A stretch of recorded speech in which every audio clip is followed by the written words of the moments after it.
Thank you. Thank you very much. It's always a pleasure to spend some time with you, and it's an honor to have been invited to do so. We'll talk a little bit today about culture and identity, and I can appreciate the prior speakers, and certainly I appreciate the candor, your candor. I think it's very, very important that we confront the reality of the situation we're in. And if some of you have known me, and I'm sure you have for a long time, you know, I've spoken out again and again about the ego-massaging approach to history. And in fact, I think maybe about the first times it might have been at the New Jersey Institute of Technology. And it's understandable why we want to massage our egos and to lift ourselves up and to feel good about ourselves, and that should be done. However, it is very important, too, that we look at the reality of the situation we are in, or else we can come blinded by our attempt to maintain ourselves with just good feelings and great feelings. And that can be just as harmful, you see, as not knowing the truth as well. We have to tell both sides of the truth. I heard you had a little thing here the last time here with Brother Coakley. I never quite got the story. I haven't had a chance to really meet Coakley, and I've heard his tapes. I have, frankly, no major problem with Mr. Coakley, and I wished him well. And I'm sure if we were to meet him today, we would get along quite well. I have no problems with Steve Coakley. He happened to hear an address, not an address, but a radio program I was on in D.C. I gather it might have been he that called and asked the question. And I hear sometimes he calls in disguise. But I want to clarify my situation, which is, of course, I think you're pretty much familiar with. But my critique of the conspiracy approach is very well known. Some of you, if you are not aware of it, I'm sure Brother Yusuf has probably the tape that I did at Harriet Tubman around the time when we were dealing with the issue of violence. Yeah, the violence initiative. Yeah. And I've stated it in other places as well as I did on the radio. So so my concerns about conspiracy approaches to history have been quite public and quite clear. I have no problem with us determining what conspiracies exist. And obviously there are conspiracies, and it's very important that we know those conspiracies. However, I do advocate that we cannot spend all of our energy into just trying to root them out, that there's much more work to be done than the mere discovery of conspiracies. Just as I have just got through saying about history. While we use our history to uplift ourselves, to uplift our esteem, to bring truth to ourselves, to transform ourselves, we must not get addicted to this. We must also look at the realities that confront us as people. And while we look at the conspiracies against us as a people, we must not also get addicted to just digging up conspiracies.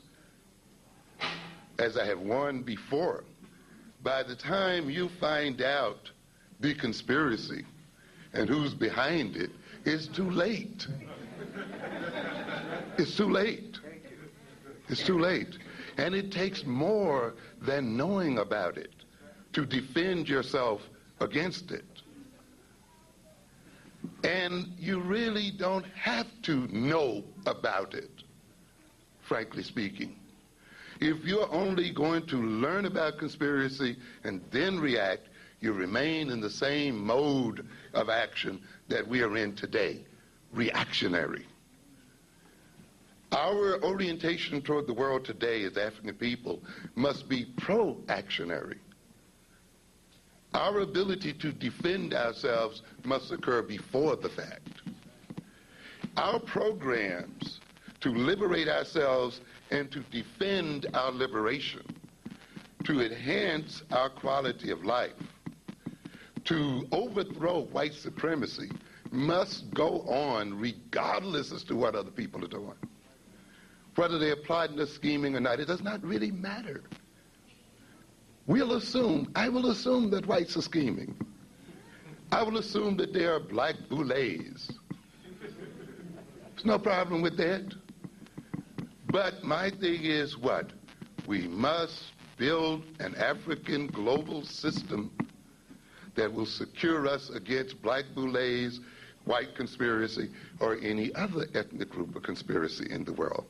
This is a positive approach. And so consequently then, we have to watch out then when we just get one-sided in issues and recognize we have to bring balance to ourselves in the world. You also have to be careful when you get into conspiracy theory, and that's good, and discovering conspiracies.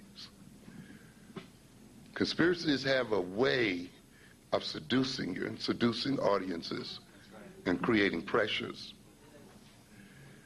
And ultimately, if you don't watch it, when you get an audience caught up looking for a new something coming out from under the rock, and you build an image based on that, now in every lecture you got to bring out, some new piece.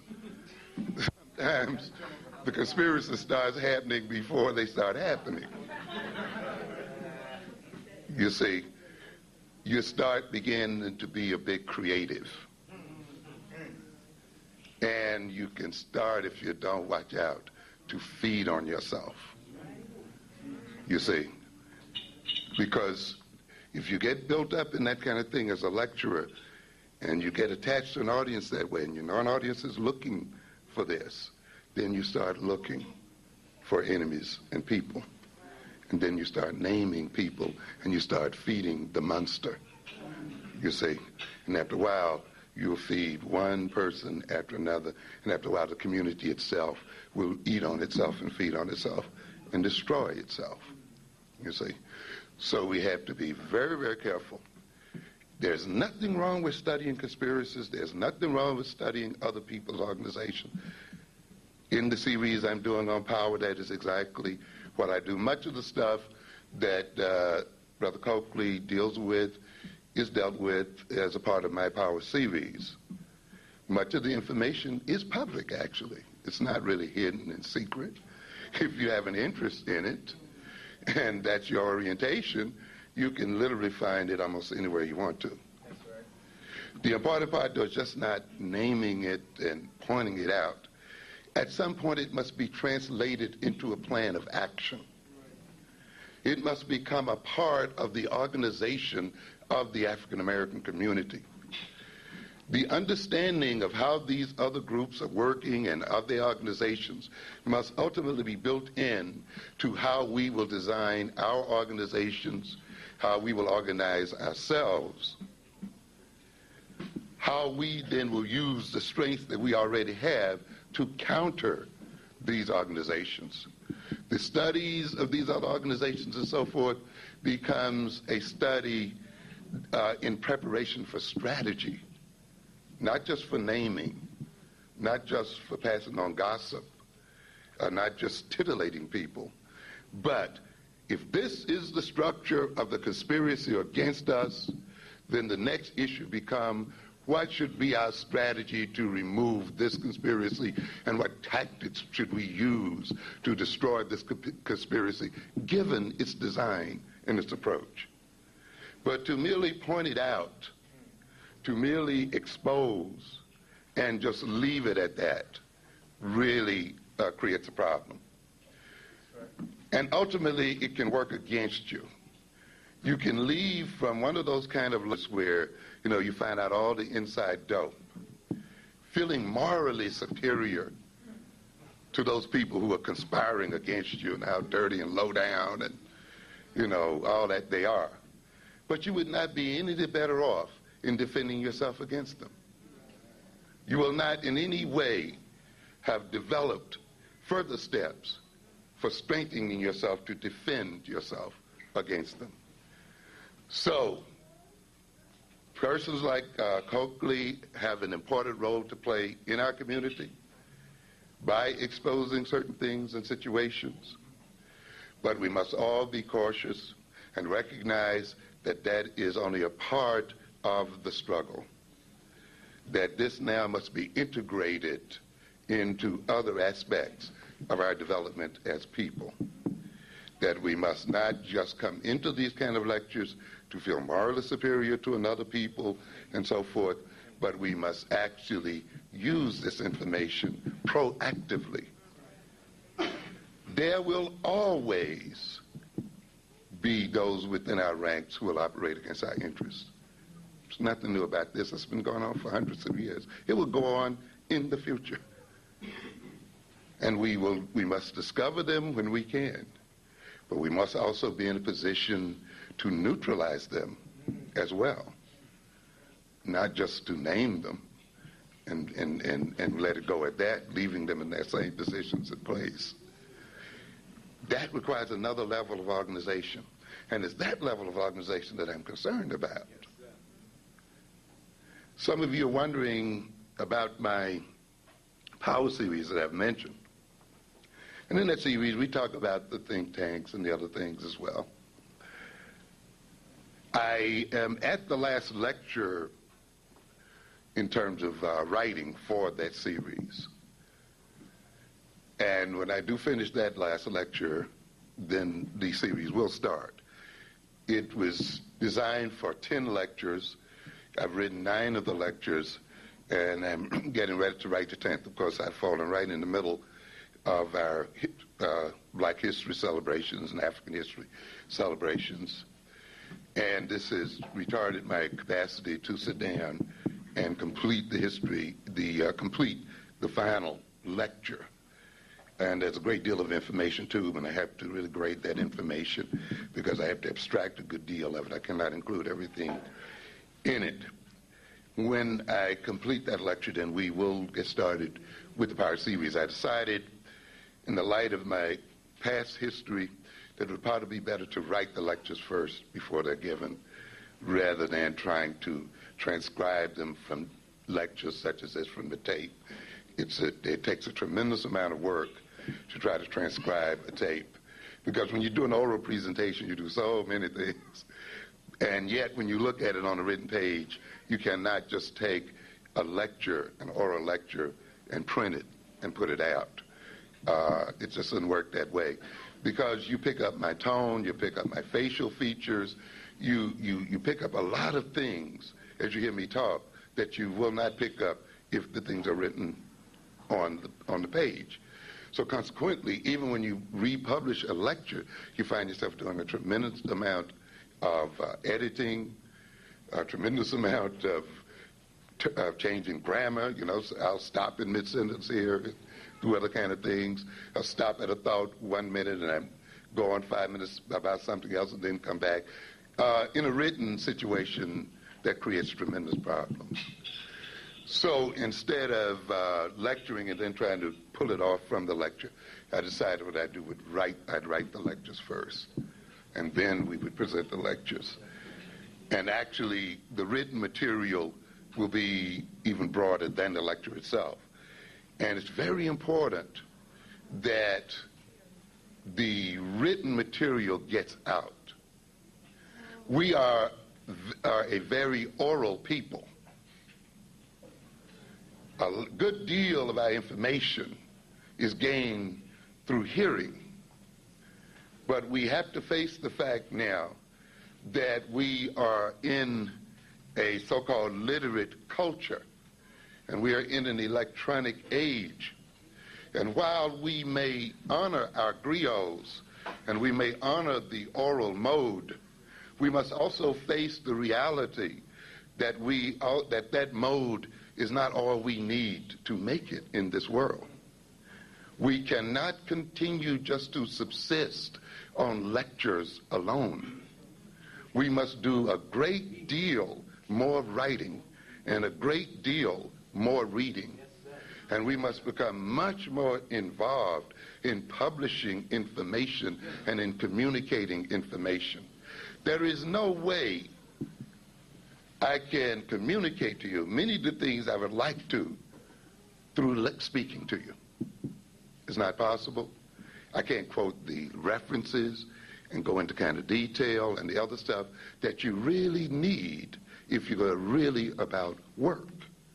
You see, the most we can do here is give a bit of the information and motivate to a great degree. But in terms of a working knowledge, in terms of something that you can go back to again and again, in terms of the capacity to follow up references and so forth, you can't do that. And you know, I've tried so much. And that's one of the reasons why I've gone on for 3 hours or 4 hours sometimes, because you're trying to, put it all in. You see, but no, you're going to have to read, and you're going to have to read a lot. We're going to have to change our mode a bit. While we honor our oral traditions, we also have a literal tradition as African people as well. We are the first people of the word, the written word. So there's no reason why then we should perceive ourselves as only people who are caught up in the spoken word. We must recapture that word. And I'll tell you another thing this evening as well. We must publish more as people. It's very, very important that we do that. We don't have enough information out here. That's very important. And we need solid information out here. We as a people must read also beyond our African-centered books. Some people are getting caught up in reading black-only books, or books written only by black authors. I warn you, that can limit your perception. We're writing as much as we can. Other people are writing as much as they can. But frankly speaking, the number of African-centered books written by African authors is still very narrow in terms of the kind of knowledge and information we need to have as a people. And consequently, then, we must integrate a lot of other knowledge from a lot of other sources into an African-centered program. I am concerned with Africanizing information. You can get information from anywhere and any place and anybody. It's not the source of the information that is of major importance. It is the question that you have in mind and the intentionality that you have in mind when you contact that information that is of importance. When you come with certain African-centered questions and certain African-centered intentions, you can subvert the intentions of other people. And even though they may have written lies, they may have written a book to falsify your image, with an African-centered question in your mind, and with an African-centered intentionality in your mind, you can still gain useful information from that. And you can turn then their intentions into something that works for you. So you just can't say, well, because it's written by a white man, I'm not going to read it. Or because, well, it's lying and they're intended to do. No, the fact that you know it's a lie is information. Now, why is it a lie? What is the end point of the lie? What is trying to be accomplished there? What is the technique of the lie? How is this hooked into propaganda? In what way is this group trying to transform my consciousness? What techniques and methods can I get from this to use against my enemies? What are their methods and techniques of propaganda that I can use to advance the propaganda for African people? Because, see, our propaganda is not necessarily lies either, you know. And propaganda is not necessarily a negative term. That's right. Propaganda comes from the basic word to propagate, to move information, to communicate information, to persuade. And the methods of moving information and communicating information and of persuading people is not a science of Europeans only, not by any stretch of the imagination. As a matter of fact, when you study the oral tradition, you'll find that that tradition is very much grounded in persuasion and is very much about persuasion. So then, hang in. You will hear about the announcement of the power conferences. And some of you, I think, have had some questions about the credit union. That's still going. We're still collecting pledges and so forth.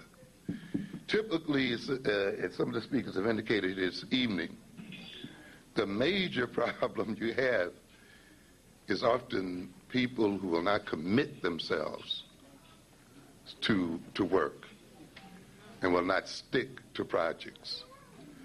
And so you have a situation here of trying to run a publishing company, not for profit. I must tell you, I don't get one nickel from any book that's sold. All of that goes into the African World Information Systems and is used as a base for education, consultation, building a strong publishing company so that we can disseminate information.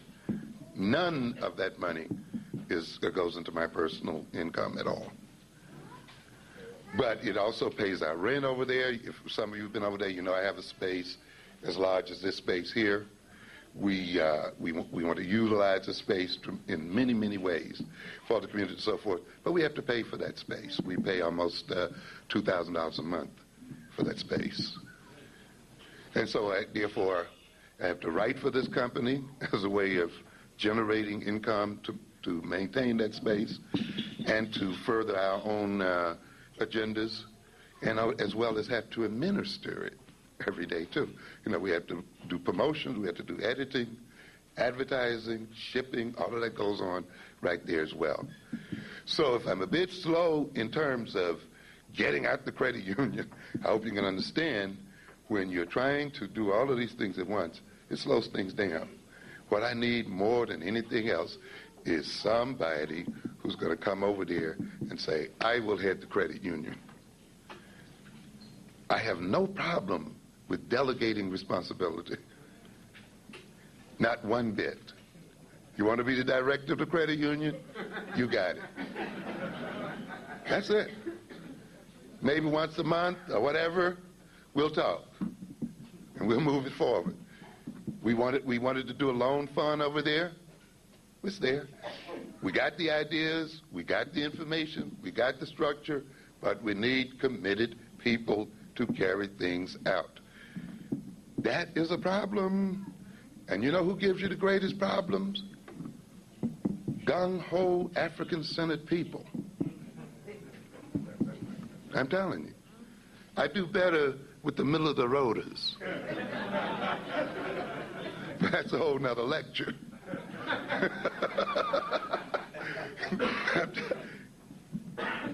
And males as well. Yes? I can see why preachers got a lot of women in the church. Very much so. Yeah. Hot, fired up nationalists are amazing people. We've got to get real, ladies and gentlemen. We must take care of business. I'm going to run quickly through this today. It's going to be a little theoretical. Hang in with me. I'm going to talk about culture and identity, even though I will not apologize for the theoretical tone to a degree, because, again, nothing works like a good theory. A good theory is really the most concrete thing you can do. We've been deceived as African people into believing that to develop theory or to develop an abstraction is a waste of time. And yet we are ruled over by people who do just that. Develop theories and develop abstractions and develop conceptual things. We just want to jump right into it and go right at it without thinking. Theory is very, very important. It provides a way of course, of conceptualizing where you want to go and why you want to get there and what your endpoint is. A way of measuring your progress.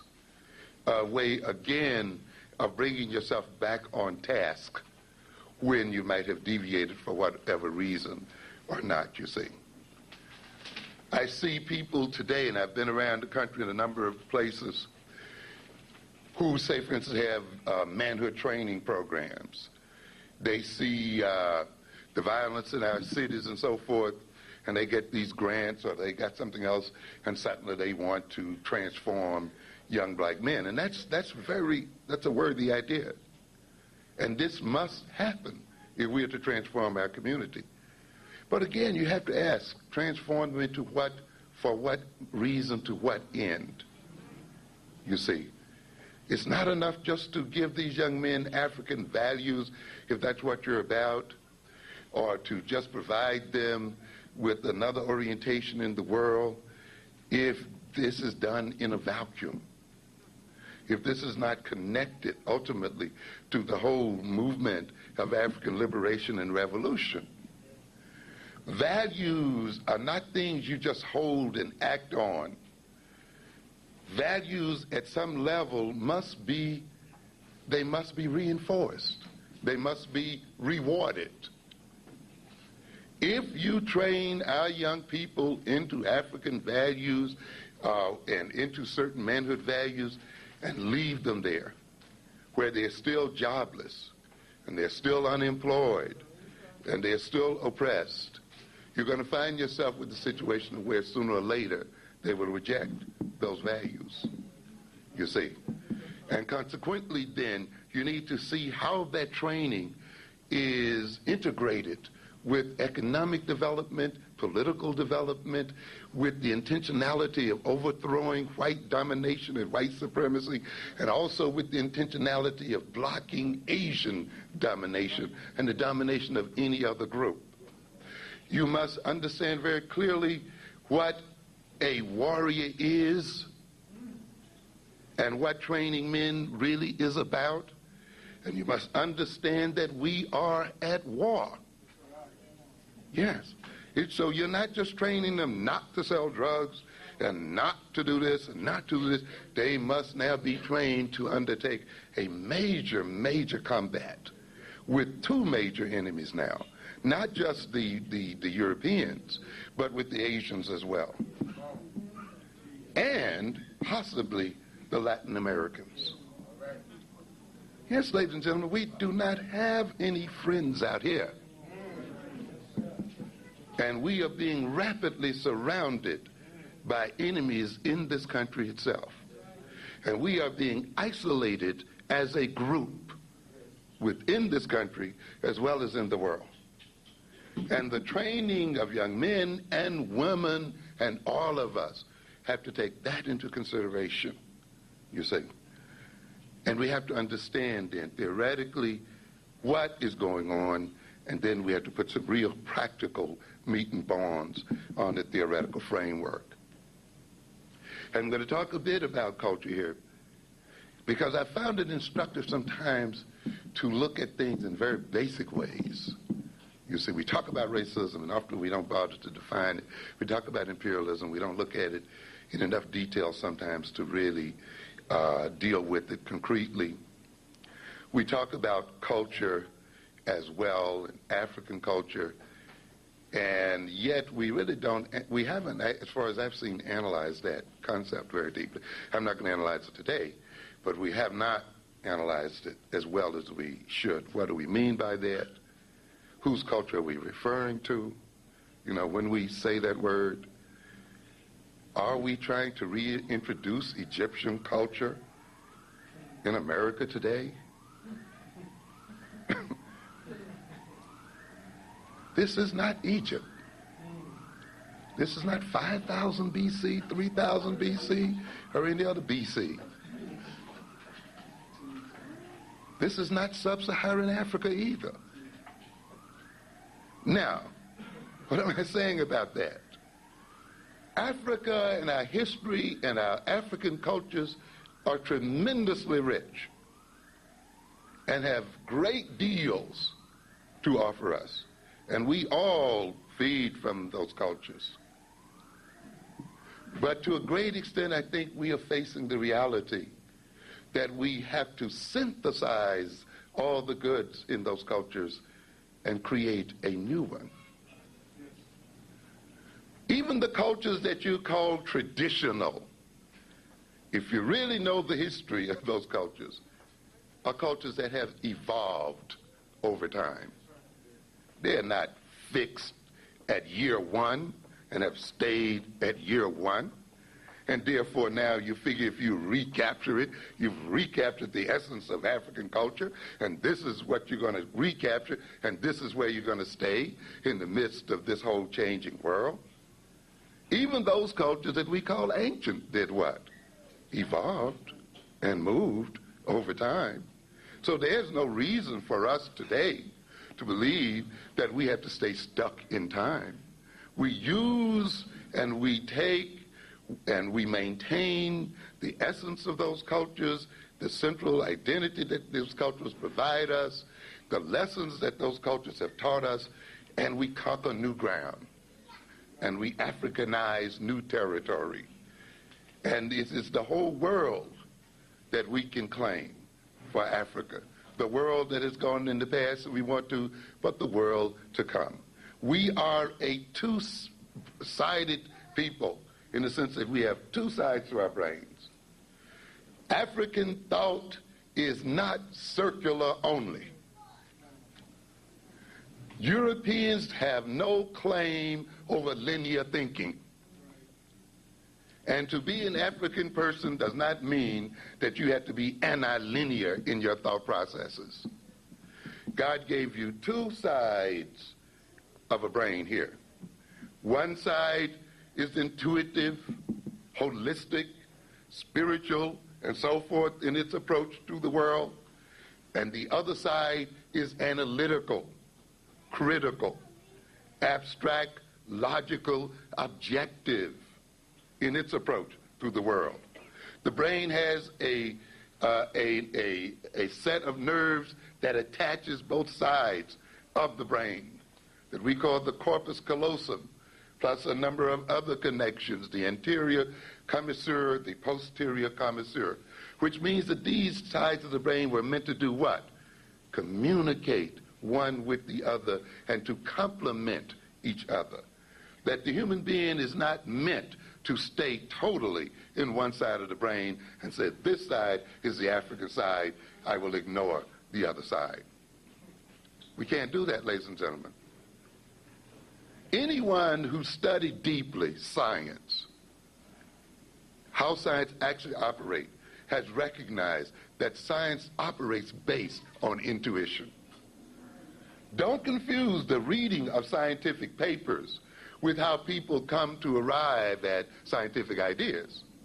You see, often when you write the paper, you can say, well, I was laying up in my bed one night, and suddenly this dream came to me, and it all came together, and well, you don't hear that part in it, but that happens, doesn't it? It happens all the time. Or I was just talking to this guy, one word, oh, wow, cued it off, or something like that. In fact, what you want to do if you want to be creative is to work very, very hard at the problem. Go at it by every means possible. Saturate yourself with it. Try to work it through and leave it alone. And often then the unconscious mind will sweep it right into your consciousness as a holistic thing. Then you sit down and write it according to what? The scientific method. You see, and you work out what? Its logic and the basis for it, and you rationalize it on what? Logical principles, rational principles. Then you may set up what? Crucial experiments and so forth and so on, you see, and work this through. But sometimes we confuse this because we read scientific papers, we read the order, and we read the rational approaches, and we think that is the only way people arrive at scientific things. No, science truly works with an interaction between the intuitive and the logical, between the feeling and spiritual and the concrete. And I'm saying that because it's very, very important. I get sometimes some thoughts out here that wants to make us one-sided and make us reject all of the possibilities that we have been given to use the whole of our brain. And I tell you, our advantage as African people will be if we can be the first people to use all of our minds. Yes. Yes. Let the other ones stay on the left, and let some stay on the right. Let's be able to move from what? Left to right when it is what? Appropriate. This is the captain of the ship. I've told you about Star Wars, and you have a what? Left-sided, right-sided situation there with Mr. Spock exemplifying what? The left side, and Bones representing what? The right. He's full of feeling and love and brotherhood and spirit. No, that's fine. It has its place, but it limits him too. His emotions overrun his better judgment often. His feeling gets out of place. But of course then we see Spock over there, whose lack of feeling also causes him problems as well, you see. And so they are both limited by the fact that they're too much into one side of their heads.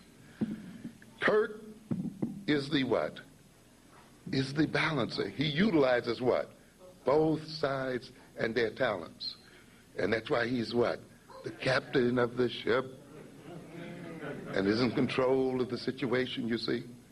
And ladies and gentlemen, you see then, an African-centered way of thinking involves the use of both sides of your mind and using them appropriately. And to the degree that we can use both sides of our minds appropriately, to that degree we will become captains of this ship that we live on called Earth and of this universe. Yes, and we must keep that in mind. Simply because we found some of our cultures, and those cultures may have been very spiritual and so forth, does not mean that that's the only side of our lives that we have to develop.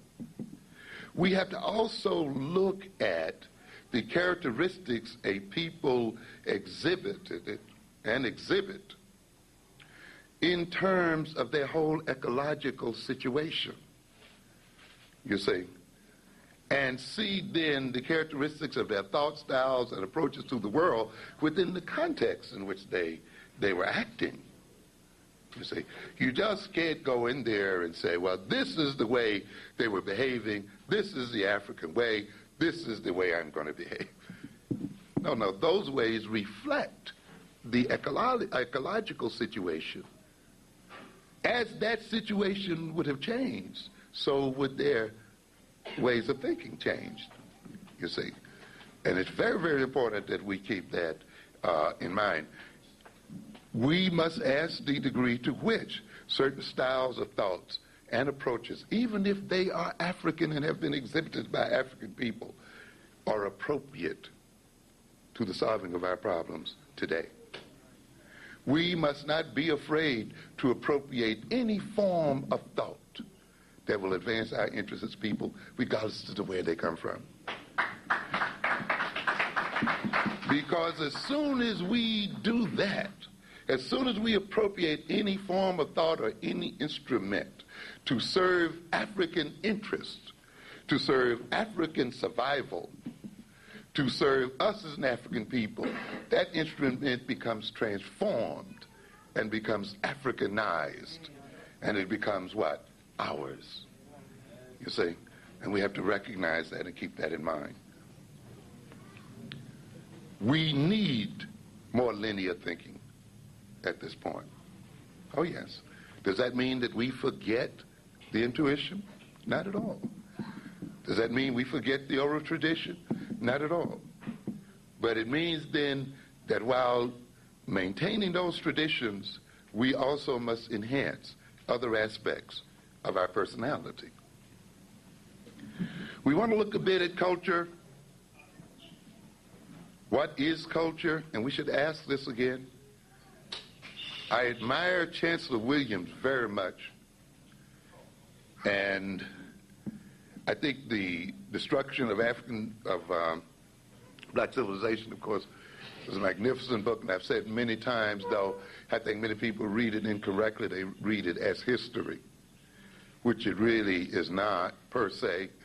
It is, as he stated very clearly, a set of case studies, an analysis of African culture and of African history with the question in mind, in what way did these cultures or this history advance our interests as a people, and in what way did this history fail us as a people as well? And we have to look at it that way. What were the problems represented by African cultures such that we permitted ourselves to be overrun by Europeans, and we find ourselves in the situation that we find ourselves tonight?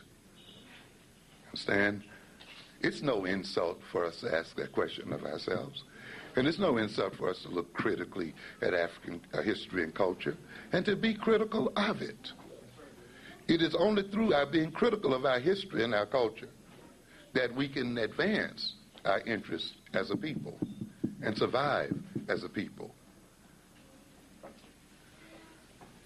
Looking at the question, what is culture? Horton and Hunt said from their life experiences, a group develops a set of rules and procedures for meeting their needs.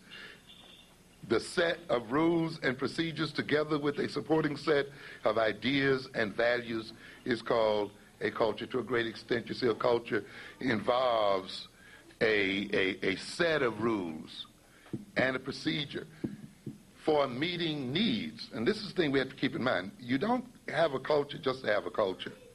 And you don't claim a culture just because it's a culture or just because it's African.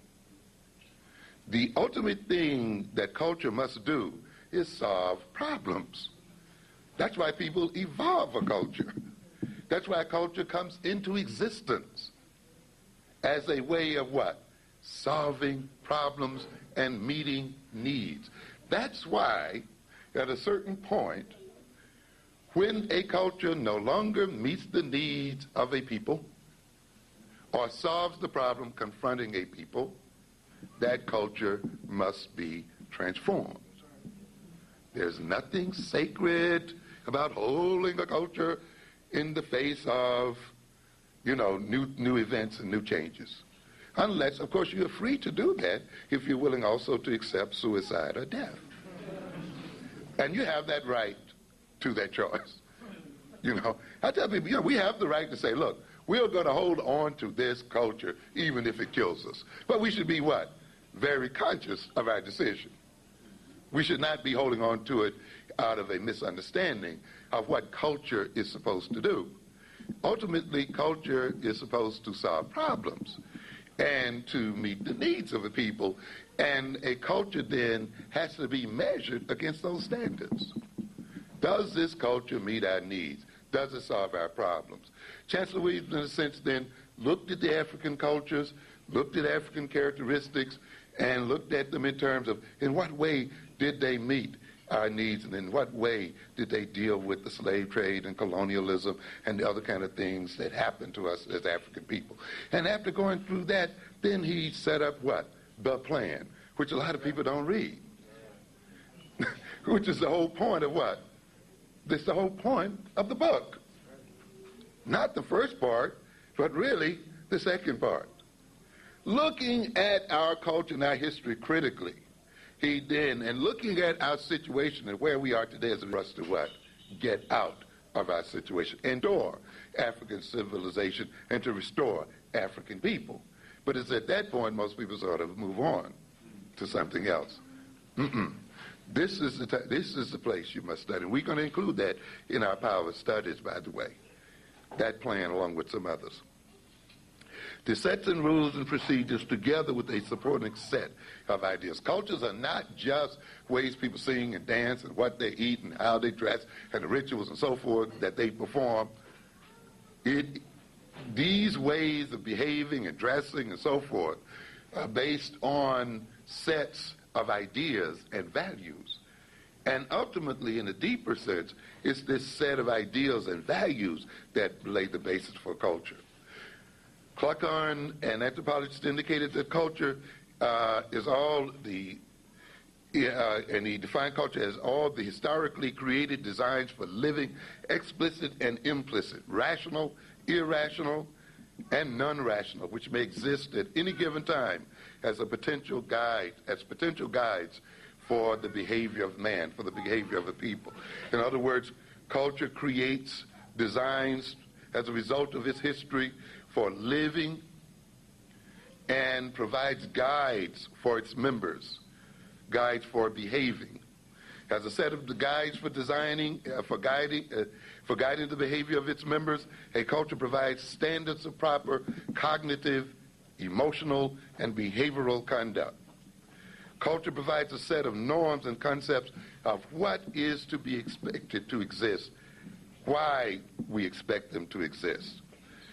Though culture is a product of actual experience, culture is essentially ideological, meaning that it essentially exists in the mind, because culture ultimately is based on the sharing of beliefs and customs and expectations.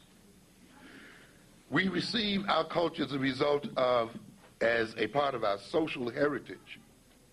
To the degree that the individual identifies or is at one with this culture, and to the degree to which the members of a culture identify with it, culture is represented in the minds of its people.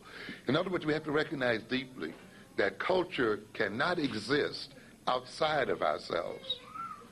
It only can exist in our minds and in our bodies as a people. And therefore, to a great extent, it is ideological more than it is physical, more than it is behavioral, more than it is just ways of dressing. Ultimately, a culture must be represented in the very minds of a people. And it is only through its representation as a mental entity that a people can identify with the culture. A culture is a way of thinking, a way of attending the world, of perceiving the world, of classifying and categorizing the world, of ordering the world, of processing information, and of evaluating the world.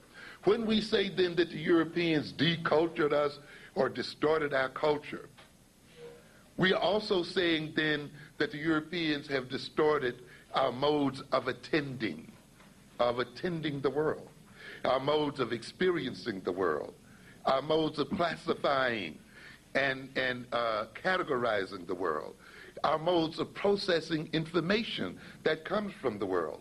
So there's no little wonder then that we are having problems in what some people call education, particularly as it is Eurocentrically designed, that our children are perceived as having problems in thinking skills and math skills and science skills and so forth.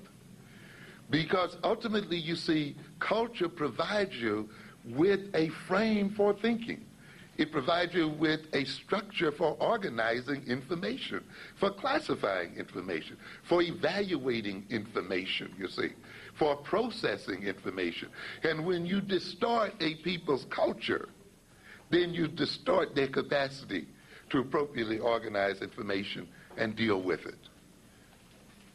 And this is what has happened to us. This is the reason why I say again and again that the problem of education, in terms of the problems our children have in schools, are not education problems. They are political. They only express themselves as educational problems. The problems our children may have in paying attention, thinking so-called logically, categorizing, classifying, in terms of vocabulary and so forth, are really not academic problems.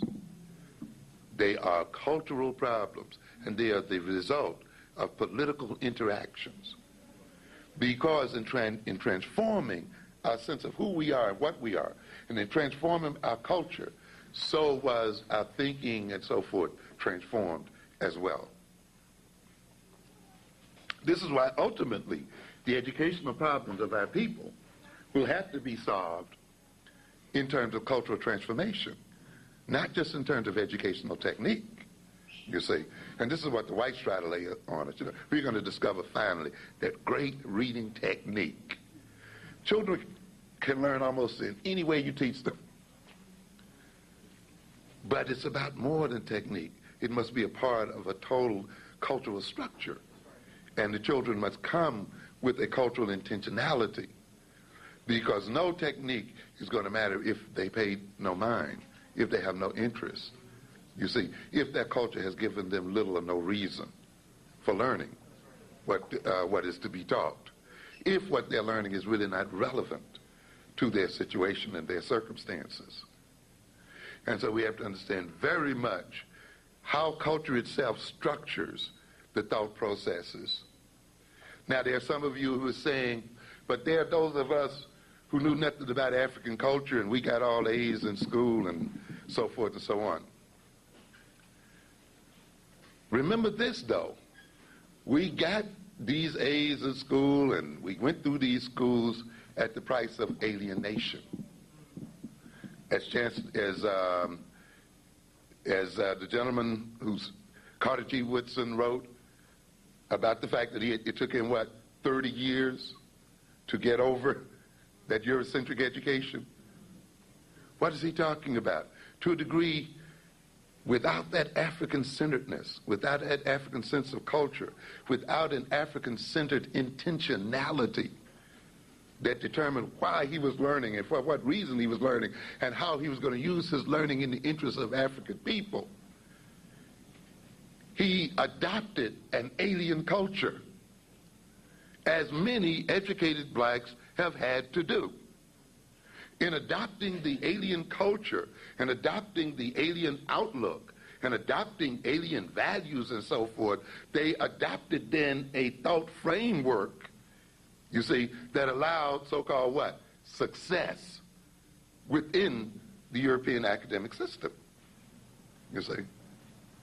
But the unfortunate thing about it is, once you adopt that structure and that mode and orientation of thinking, you can only work within it. And so you can keep your ability to think abstractly and logically and scientifically only if you work for us as a scientist. But you cannot take that thought and outside of that structure and use it in your own interest. And this is the dilemma that many of those who so-called succeeded in this system have had to face. You see, I categorize and I classify, but I categorize and I classify in terms of European structures, and I find that I'm only comfortable in working within those structures, and I can only advance those structures. The European system has this economic system set up in such a way that when you try to use this structured kind of thought outside of the system, it won't pay you. Yeah, it will punish you. And often your own group has problems with it, because our group only pays preachers. But it will rarely pay anyone else that tries to operate in its interest. And so you get caught up in two worlds. Socially, culture patterns the ways in which its members relate to each other, interact with each other, perceive each other, and the ways they organize, develop, institutionalize, and apply their human potential in order to adapt to the conditions in which they live to satisfy psychological and social survival needs. Ultimately, as I said again and again, culture is about solving problems. But we're going to learn, as I've indicated before, solving problems in a cultural way, creating power in a cultural way, requires relating to each other in a particular sort of way. Implies interacting with each other in a particular sort of way and perceiving each other in a particular sort of way. I've indicated under other circumstances that individuals do not have power Power is the result of the nature of social relations between people. The way people choose to interact with each other makes power. If you don't believe it, you could go back a few years and see how little white boys could order grown black men around. Were they big enough to beat them?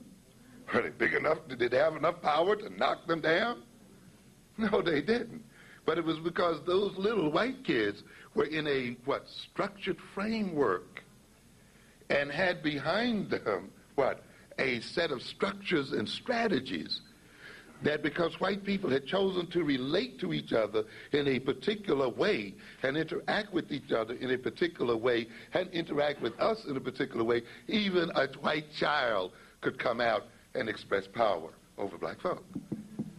But the power was not inherent in the child, but it was inherent in the culture and inherent in how that culture was designed and structured. And it's out of this, and this is what I've told you before about an economic system. An economic system is not the mere existence of money. Economic systems existed prior to money. Money as an instrument of economy has come late in the history of man. And yet we've had economies for hundreds and thousands of years before money came into existence. So ultimately then, an economy must have something to do with the way people choose to cooperate with each other and relate to each other. It is out of this that an economy develops, and it's out of this that power develops. You see, so if you have a culture, the culture is going to provide patterns of relating and interacting. It's these patterns of relating and interacting that permits a people who belong to a culture to solve the problems that confront them. So you see, again, it's just not something, as the sister indicates, that you wear, you see, or the speech that you make. You see, it ultimately has to be about relating in a particular structured sort of way. This is what culture is socially. It is very important to keep in mind that a culture is, to a significant extent, a historical product. Let's talk a second about identity. Identity is the social and personal outcome of or product of an identification process.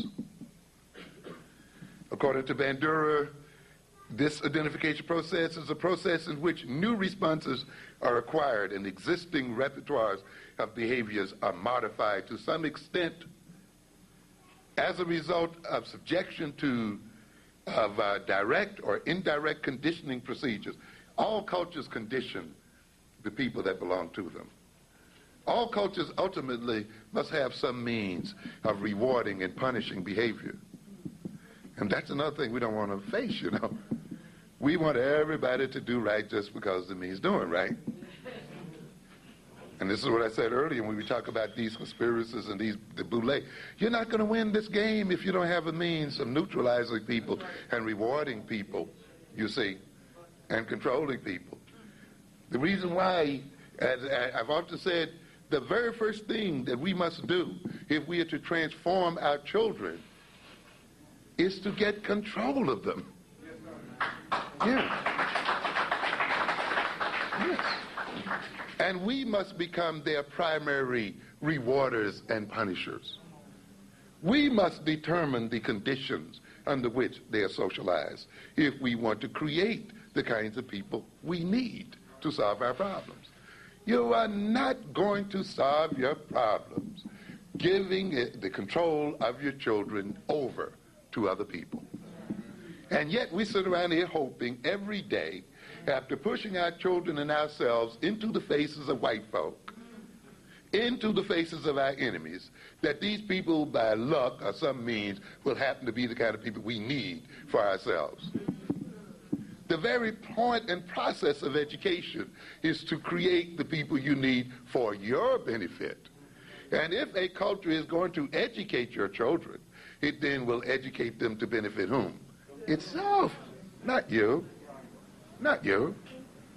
You must bring your children under your own control, and you must be in control of the conditioning process. This is what it's about. If you don't have control of that, then really you're not going to have control of the children.